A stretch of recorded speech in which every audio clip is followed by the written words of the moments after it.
ராஜஸ்தான் தெரியுமா? ராஜஸ்தான்ல ஒரு பொண்ணு, அந்த பொண்ணு பேரு ஆஷா காந்தாரா. அந்த பொண்ணு +2 தான் படிச்சாங்க, கல்யாணம் பண்ணி கொடுத்துட்டாங்க.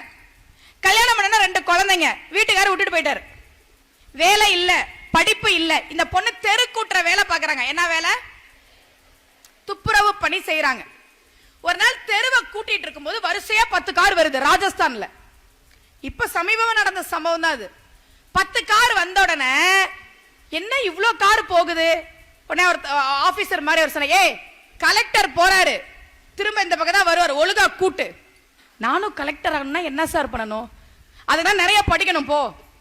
இந்த பொண்ணை சர்ச் பண்றா. படிக்கணும்னா என்ன படிக்கணும்? IAS நம்ம சொல்றோம்ல, ராஜஸ்தான்ல RAS, ராஜஸ்தான் அட்மினிஸ்ட்ரேட்டிவ் சர்வீஸ் அப்படின்னு ஒரு எக்ஸாம் இருக்கு கலெக்டருக்கு. அந்த எக்ஸாமுக்கு இந்த பொண்ணு படிக்கிறா. நல்லா கவனி. காலையில இருந்து சாயந்தரம் வரைக்கும் முதுகு ஒடிய இடுப்பு ஒடிய தெருக்கூட்டுற வேலை. வீட்டுக்கு வந்து 2 குழந்தைங்களுக்கு சாப்பாடு செய்யணும், வீட்டு வேலை செய்யணும், குழந்தைங்களை ஹோம்வொர்க் எழுத வைக்கணும். நைட்டு படிக்க ஆரம்பிக்கிறா. இப்படி படிச்சு படிச்சு RAS எக்ஸாம்ல பாஸ் பண்ணிட்டா. போஸ்டிங் வருது ராஜஸ்தானுக்கு சப் கலெக்டர்.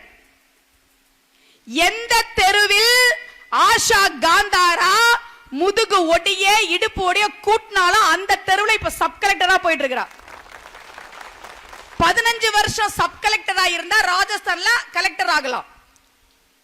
உன் தலையெழுத்து எவ்வளவு மோசமா வேணா இருக்கலாம் பிள்ளைகளே, நீ கஷ்டப்படணும், உன் தலையில எழுதி இருக்கலாம். நமக்கு சொல்றாங்க தலையெழுத்துன்னு இருக்கு, நீ கஷ்டப்படணும், நீ கூரை வீட்டுல தான் இருக்கணும், நீ குடிசை வீட்டுல தான் இருக்கணும், நீ கிழிஞ்ச ட்ரெஸ் தான் போடணும், கிழிஞ்ச செருப்பு தான் போடணும், நீ வறுமையில வாடணும் உன் தலையில எழுதி இருக்கலாம். அதை மாத்த முடியும். எப்படி தெரியுமா? நீ பரீட்சை எழுதுற பேனாவால அந்த தலையெழுத்தை உன்னால் மாற்ற முடியும். துப்புரவு தொழிலாளின்றது அவ தலையெழுத்து. பரீட்சை எழுதுற பேனாவால கலெக்டர்னு மாத்திக்கிட்டா பிள்ளைகளே. அவ தலையில எழுதியிருந்தது என்ன? அவ தலையெழுத்து என்ன எழுதியிருந்தது? தெரு கூட்டணும்னு எழுதியிருந்தது. ஆனா படிச்சு தான் பரீட்சை எழுதிய பேனாவால் நான் துப்புரவு பணியாளர் இல்லடா, எல்லாரும் எனக்கு சல்யூட் வைக்கிற கலெக்டர்னா அவ தலையெழுத்து அவ மாத்திக்கிட்டா. உன் தலையெழுத்தையும் உன்னால மாத்த முடியும். ஆனா என்ன பண்ணணும்? படிக்கணும்.